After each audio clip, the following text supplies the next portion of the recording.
تخيلوا معايا انه سنة 2009 غادي يستضيف البرنامج ديال المسامح كريم في النسخة التونسية ديالو واللي كيقدموا الاعلامي عبد الرزاق الشامي. غيستضيف وحده من الحلقات ديالو الام والاخت ديال واحد السيده اللي سميتها سونيا.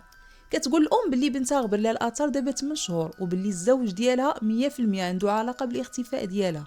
الزوج ايضا ديال سونيا كان حاضر في هذه الحلقه واللي عطى الاقوال ديالو وقال فيها باللي ما عنده حتى شي علاقه بالاختفاء ديال الزوجه ديالو. ولكن المصادفة الغريبة أن هذه الحلقة التاريخية كانت هي الخيط اللي غادي يوصل الشرطة لحل لغز هذه الجريمة واللي بقات محيرة الشرطة لمدة ديال 8 شهور. السلام عليكم، كيف دايرين؟ كنتمنى ان شاء الله تكونوا كاملين بخير وبافضل الاحوال ان شاء الله، ومرحبا بكم معايا في فيديو جديد وفي قضيه جديده.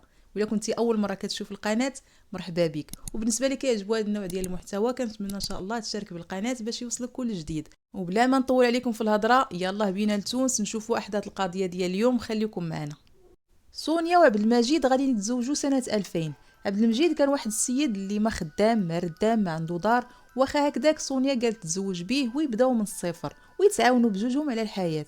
ملي تزوجوا غادي يعيشوا مع العائله ديال عبد المجيد في الريف، وكان كيقول لها عبد المجيد غادي يسكنوا غير مؤقتا بيد ما يجمع الفلوس ويشري لها شي دويره على قد الحال، فبلاش يعني هذوك الفلوس يبقاو يضيعوا غير هكذاك في الكرا.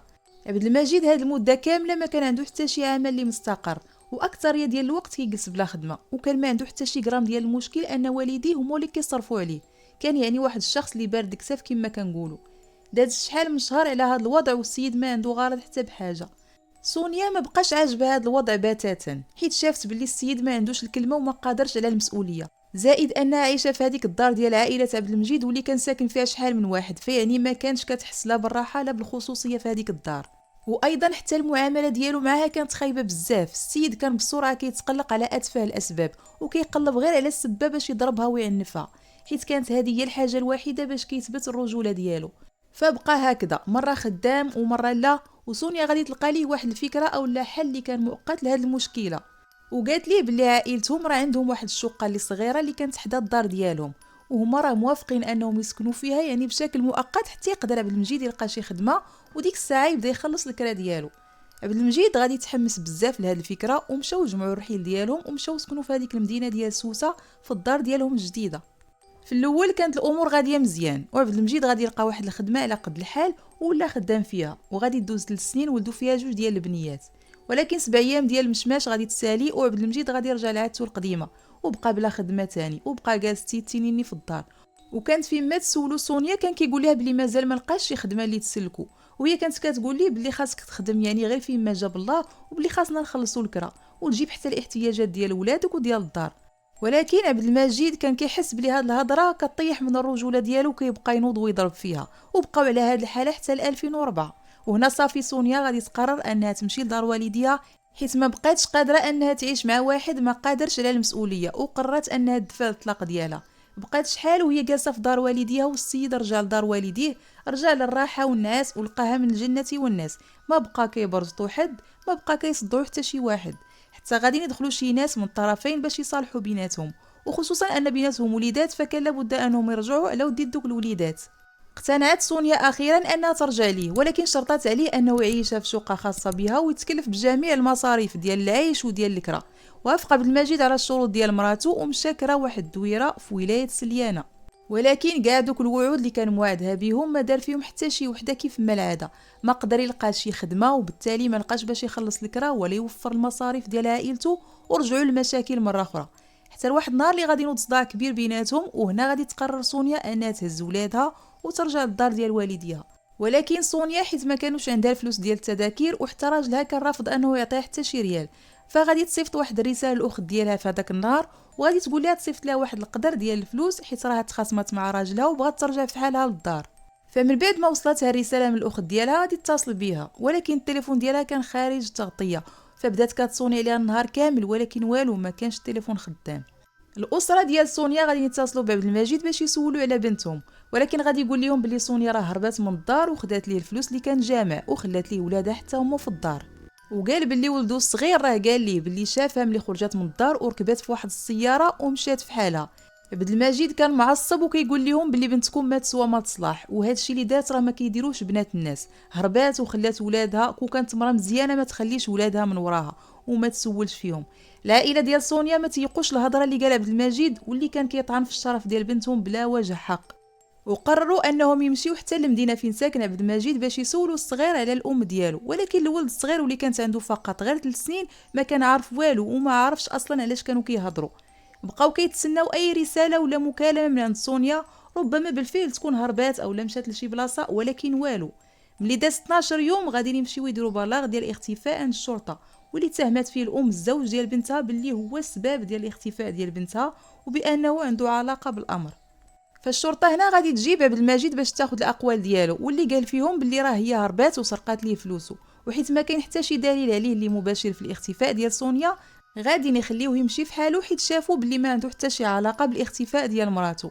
الام ديال سونيا بدات كتبحث على بنتها في كاع الطرق وما خلات حتى شي بلاصه فين سولات عليها، ولكن بلا حتى نتيجه، حتى غادي تقرر في الاخر انها ترسل رساله للبرنامج ديال مسامح كاري باش تحكي القصه ديالها قدام الملايين ديال التونسيين. ربما الا عرف عليها شي واحد شي حاجه يخبرها بها، بالرغم انها كانت حاسه باللي بنتها وقعت ليها شي حاجه خايبه وربما تكون دابا ميته، وغادي تتهم الزوج مره اخرى باللي هو السبب، وهي كانت حاسه بهذا الشيء ومتاكده منه. خوفه منه خوفه من داخل. شنو قلبك يقول لك؟ بنتي ميتة، بنتي يا ميتة يا ميتة يا مخبينها مسلسلينها يا دفنينها من غير من بعد الاتهامات ديال الام للزوج في هذه الحلقه، البرنامج غادي يعاود يدير حلقه اخرى وغادي يستضيف فيها العائله ديال سونيا والزوج عبد المجيد باش يعطيوه فرصه انه يرد على الاتهامات ديال الام.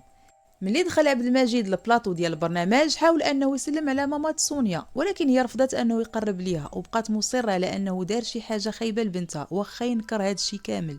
عبد المجيد خدا الامور بروح رياضيه وكمل في البرنامج وهضر قدام الكاميرا وقال نفس السيناريو اللي قالوا لعائله سونيا والمحققين اللي حقوا في القضيه هذه 8 شهور، وتوجه بواحد الرساله للزوجه ديالو قدام الكاميرا وقال فيها بلي عائلتك راه ظالماني، وقالوا بلي انا قتلتك وانتي راكي دابا حيه وكتشوفي فيا، فاذا كنتي كتشوفيني غير رجعي للدار، انا راه مسامحك دنيا واخره. الدعايه سونيا اذا كان انت البلاغ هذا اللي بلغوه والديك اللي انت ميته وانت موجوده حيه خايفه من العقوبات، انا مستعد اللي باش نسامحك لا اكثر ولا اقل. اي مستعد باش نسامحها وما هذه الحلقه تفرج فيها بزاف ديال المشاهدين، وكان من بين المشاهدين المحقق اللي حقق في القضيه ديال سونيا قبل من 8 شهور، وكان عاقل على كل كلمه قالها عبد المجيد في التحقيق. وهذا الشيء كان لسوء الحظ ديال عبد المجيد، حيت هذا المحقق غادي يلاحظ انه كاين اختلاف كبير في الاقوال ديال عبد المجيد اللي كانوا في التحقيقات وفي البلاطو، وهذا الشيء الا كان كيثبت شي حاجه فهو دليل على ان عبد العزيز كان كيكذب بداك الشيء كامل اللي كان كيقول. غادي يستدعيو عبد المجيد مره اخرى المركز ديال الشرطه باش يستجوبوه، وكان المحقق اللي حقق معاه المره الاولى هو نفسه اللي غادي يحقق معاه من جديد، وغادي يتهموا اتهام مباشر باللي هو المسؤول على الاختفاء ديال الزوجه ديالو، وهذا الشيء بسبب تضارب الاقوال ديالو.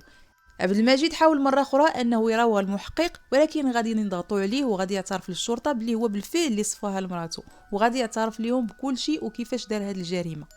اعترف لهم عبد المجيد انه في الفتره اللي سبقت الجريمه كان كيقلب على الكنوز اللي كتكون مدفونه تحت الارض، يعني ديال الحضارات القديمه، وفعلا غادي يلقى واحد القطعه اللي كانت نادره جدا واللي كانت تساوي فلوس كثيره، وقال مع راسو غادي يديها ويبيعها في السوق السوداء وغادي تحليه جميع المشاكل ديالو.